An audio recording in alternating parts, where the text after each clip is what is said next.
तब मरणे रचिल शांति काल्वरी क्रूशरे तब उत्थाने ढालिल शांति शोकार्त अंतरे ख्रीष्ट हे तुम शांति ओ राज्य स्थिर हे बधरारे ख्रीष्ट हे तुम शांति ओ राज्य स्थिर हे बधरारे हे शांति राजन हेउ तुम बंधन आसिल तुमे शांति होई धरारे हेउ प्रभु हे तुम जय सर्वत्र रे।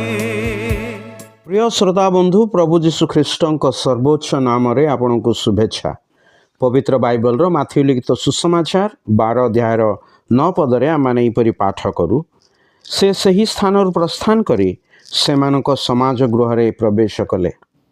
समाज गृह समस्तक निमंते उद्दिष्ट मात्र एठारे आमर पथितांश रे सेमानक अर्थात फारूसी मानक समाज गृह बोली कहा जाय अछि।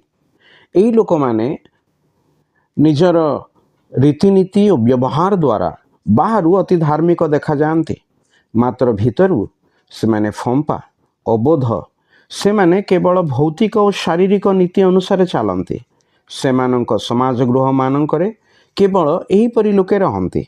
पुणी एही जगत रे सुधा जो माने निजको धार्मिक देखांती से माने मध्य एहीपरि करिथांती।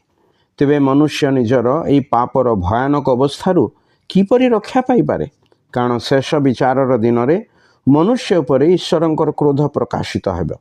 एही कारणरु ही प्रभु जीशु ख्रीष्ट एही जगत रे मानव रूप धारण कले आउ ताहांको नाम जीशु दत्त हला अर्थात त्राणकर्ता।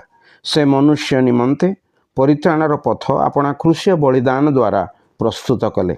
जे केही तांकठारे विश्वास करी ताहांको निज जीवनर प्रभु और त्राणकर्ता रूपे ग्रहण करे से परित्राण प्राप्त हुए। प्रभु जीशु ख्रीष्टंकठारे विश्वास द्वारा आपण मध्य जेपरि परित्राण प्राप्त हेबे ईश्वरंक निकटरे आपणक पई आमर प्रार्थना।